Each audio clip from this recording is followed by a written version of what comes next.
प्रभु राम देव भगवान अल्लाह खुदा ईश आदि नाम एक ही शक्ति के हैं। वो कैसा है, कहां है, कैसे मिलता है, किसने देखा है?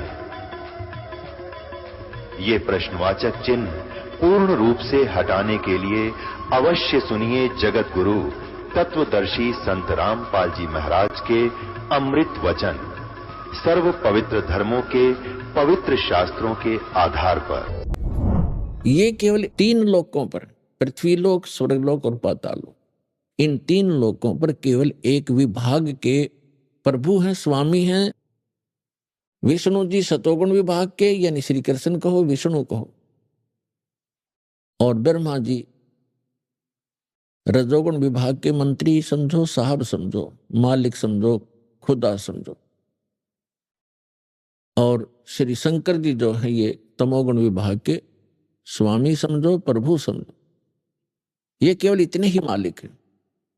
तो गीता ज्ञान दाता जो भी आप समझते थे उसी को सोचकर चलिए, वही मानकर चलिए। वो कह रहा है कि मेरे तो जन्म मृत्यु होते हैं और वो कोई और परमात्मा है जिसकी शरण में जाने से 18वें अध्याय के 62वें श्लोक में कहा है, अर्जुन तू सर्वभाव से उस परमेश्वर की शरण में जा, उसकी कृपा से तू परम शांति को और सनातन परम धाम को प्राप्त होगा। तो यहां हमने अब समझना है कि वो परमात्मा कौन है जिसके विषय में गीता ज्ञानदाता भी प्रमाणित कर रहा है कि उसी की शरण में जाओ, उससे आपको वो स्थान मिलेगा जहां जाने के बाद फिर लौटकर कभी संसार में नहीं आओगे। वो शाश्वत स्थान है। तो अब हम जो प्रसंग चला है कि ये आत्मा परमात्मा को युगों से खोज रही है, और हम पिछले इतिहास देखते हैं अपने ऋषि महर्षियों के, उन्होंने हजारों हजारों वर्ष तपस्याएं की, साधनाएं की, अनुष्ठान किए कि भगवान मिले, कल्याण हो। लेकिन यदि उनका मार्ग ठीक होता तो वही मार्ग वो हमें बताया करते थे, तो हम सभी चले जाते और पृथ्वी खाली हो जाती। अब यहां शंका एक और उत्पन्न होती है। कई भक्तजन श्रद्धालु कहते हैं कि यदि पृथ्वी खाली हो जाएगी तो यहां कौन रहेगा? तो ये बालक सोच होती है। एक बिल्कुल अबोध बच्चा ये बातें कर सकता है जिसको कुछ भी ज्ञान नहीं। अब ये कोई सुख का स्थान थोड़ा ही है, हर चीज का अभाव यहां पर, और सारा जीवन हम अपने इस पेट पोषण पर ही लगा देते और बीच में ही मृत्यु हो जाती है। इतना गंदा स्थान यहाँ रहने की इच्छा हमारी क्यों बन रही है? क्योंकि हमें उस अन्य सुख में लोक का ज्ञान नहीं,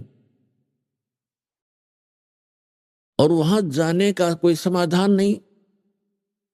अब जैसे चंद्रमा खाली पड़ा है, ऊपर के ग्रह ये सभी खाली पड़े हैं, तो एक पत्थर ये भी पड़ा रहेगा। हमने कौन सा ठेका ले रखा है यहीं पर गर्मी और सर्दी और भूख प्यास, इन कैंसर से पीड़ित होकर मरने और जीने की? यह तो हमारी मजबूरी है। जब हम ऐसे स्थान पर चले जाएंगे जहां हमें शरीर इतना अच्छा मिलेगा जिसमें कोई रोग नहीं, निरामे मिलेगा। निरामे, आमे माने रोग होता है, निरामे माने निरोग शरीर मिलेगा। और ऐसा ही वहां दुनिया होगी आपकी, ऐसे आपका परिवार होगा जो कभी मृत्यु को प्राप्त नहीं होगा। और वहां एक ऐसा शिष्टाचार होगा, यहाँ तक कद बहु सास ने गड़न लाग रही है या सास बहु के सर हो रही है, रोज कोई ना कोई पंगा जी ने बना रहता है जीव के। हम ढीठ होकर जी रहे हैं, कोई विकल्प दिखाई नहीं दे रहा। तो हम ऐसे स्थान पर चले जाएंगे जहां कोई दुख नहीं, कोई वृद्ध अवस्था नहीं। अब कौन वृद्ध होना चाहता है? कौन रोगी होना चाहता है? और सभी हो रहे हैं। कौन मरना चाहता है? और सभी मर रहे हैं। तो ऐसे गंदे लोक में और फिर कोई ये कहे कि ये खाली हो जाएगा, ये तो जितना शीघ्र खाली हो उतना अच्छा। ये रहने का स्थान है। कहीं फ्लड आ रही है, मर गई दुनिया, कहीं पर भूकंप आ गया है, कहीं पर वैसे सूखाग्रस्त, कोई रोग से मर रहा है, कोई किसी तरह करा रहा है।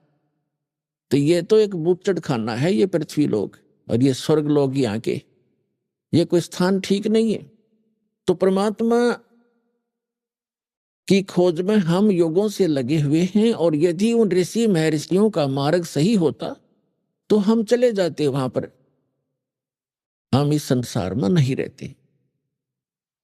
इसका कारण यही रहा कि हमारे सदग्रंथों का भी ज्ञान हमारे धर्मगुरुओं को नहीं था। वर्तमान के अंदर तो बिल्कुल ही बिजली गिर गई है, और विशेषकर इस हिंदू धर्म में तो कमाल कर दिया।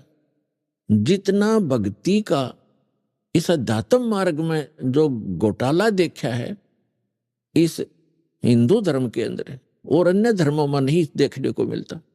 अन्य धर्मों के धर्मी जैसा कोई कुरान शरीफ का मानने वाला है, कम से कम कुरान शरीफ को आधार तो मान रहा है, और उसके अनुसार जैसा भी उनकी परंपरा वो एक ही तरह की भक्ति करे।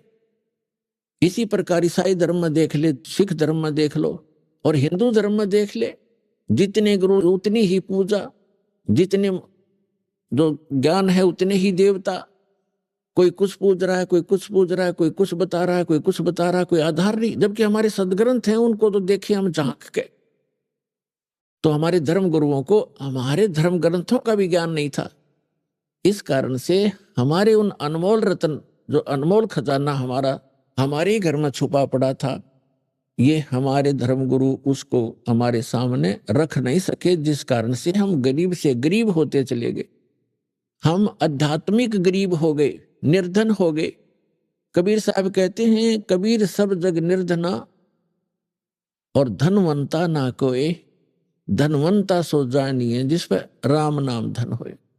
तो हमारे पास राम नाम धन नहीं रहा, जिस कारण से हम भिखारी बन गए। तो पुण्यात्मा, अब हमने फिर राम नाम के धन को पुनः संग्रहित करना है, शास्त्र अनुकूल साधना करके। अब आज का जो समागम प्रारंभ हुआ है, इसका उपलक्ष्य है कि ज्येष्ठ सुदी पूर्णमासी को वो परम अक्षर ब्रह्म, जो हमारे पिता हैं, जो हमारे हमदर्द हैं, जो हमारे दुख में दुखी होते हैं, जो हमें सुखी करने के लिए, और सतलोक जो स्थान हम छोड़कर आए हैं, जहां हम सुखी रहा करते थे, उसकी खबर बताने के लिए, खबर देने के लिए, उसकी जानकारी देने के लिए वो परमात्मा स्वयं ही आते हैं। और ये हमारे सदग्रंथ भी प्रमाणित।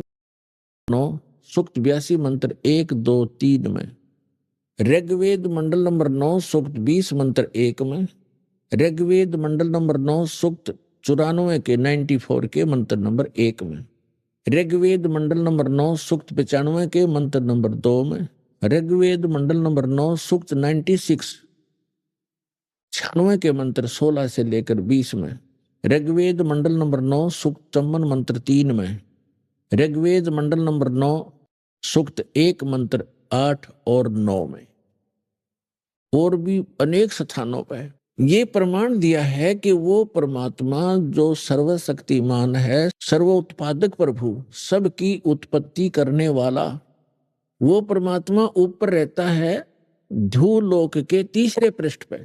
ध्रुवलोक माने तेजो में लोक, जो सौ प्रकाशित पृथ्वी सतलोक है। उस पृथ्वी पर वो परमात्मा एक गुम्बज के अंदर राजा के समान, सिर पर मुकुट है, ऊपर श्वेत छत्र है दाता के, और सिंहासन यानी तख्त पर विराजमान है।